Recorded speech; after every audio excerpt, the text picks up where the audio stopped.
Hey guys, this is Adam from Uppercut Tactical, and today we are going to look at how an OTF knife works.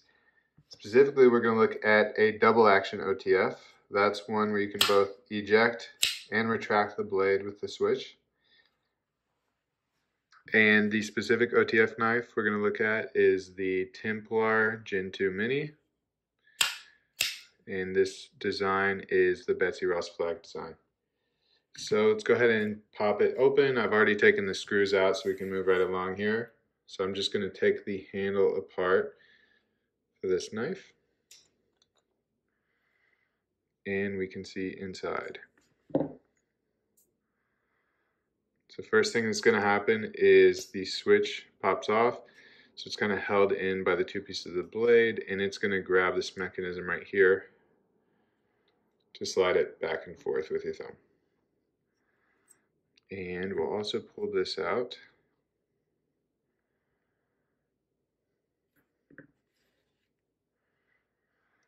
So how we're going to start here is seeing, once the spring has moved the blade, how the blade is kept in place. And once we understand that, it'll be easy to see what the spring does.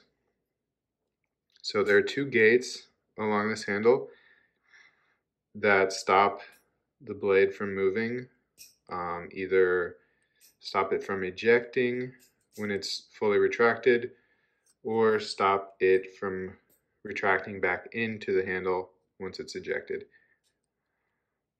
So this little piece of metal, which is also spring loaded, keeps the blade from going back into the handle until it is released. Then we can tap the blade back in. Now it can move along the slide. Same back here.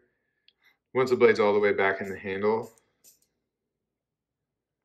this gate keeps it from ejecting until it's pulled back, then the blade can slide forward.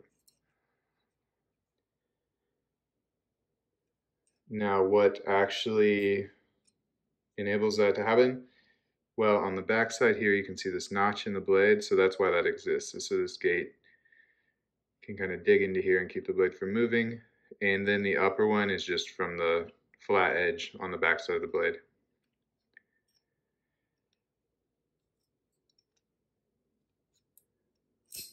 So those are the gates. Now how do we actually get the blade to move in and out, and how do we open those gates? Well, that's what this mechanism is for here. So there's actually two pieces here. There is just this piece of metal that's got some grooves in it. So these are what opens the gates when you slide this back and forth. And remember, the switch is going to be right here. So using your thumb, you're kind of pushing this against those gates. So there's one here that opens up that bottom gate. And then actually on the back side of the switch, there's a groove that's going to open up the top gate.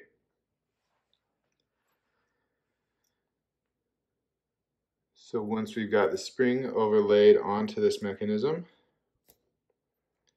this is where the magic happens, because the spring is what's going to actually shoot the blade out of the handle and actually shoot it back in by retracting it really quickly.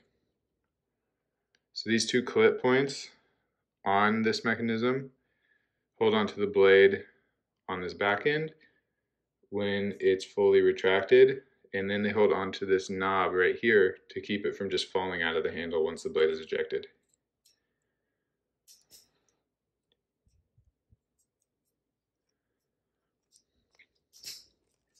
So we're not really able to do a demo with the knife open, or else all the pieces are just going to fall apart. But overall, how this works is you slide this switch with your thumb, and it builds tension in the spring up until the very moment where this groove breaks the gate, and all that tension in the spring is released, shooting the knife out.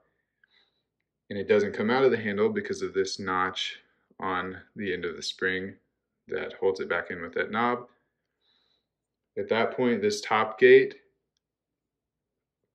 keeps the knife from coming back into the handle until you pull the switch down to release that gate with the groove on the back side of this mechanism. And then the blade shoots back in because of the tension you put on this spring by pulling this knob with the switch. So let's put the knife back together and we can see a couple reps of how this actually works. Alright, now the knife is back together. I've got the screws back in. We can have one last look at how this thing works.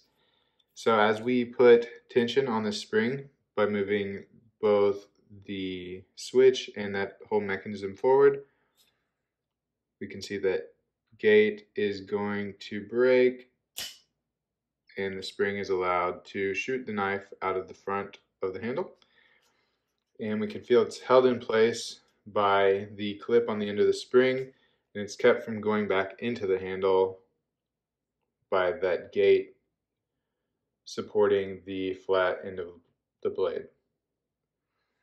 Similarly, if we pull back on the switch, we're going to build tension in that spring up until the point where that gate breaks and the spring is allowed to pull the blade back into the handle. And it's kept from falling out because of the gate on the back end of that mechanism. Now, one last point with the double action OTFs, they have what we sometimes call a built-in safety in place of the manual safety that exists on a lot of single action OTFs. And what that means is when you eject the blade into something, the blade falls loose instead of repeatedly trying to push out. And if you think about what we just learned, the reason that happens is the spring shot the blade forward, but because there was something in the way, it wasn't allowed to get far enough to clear that second gate that forces the blade to stay out of the handle without retracting back in.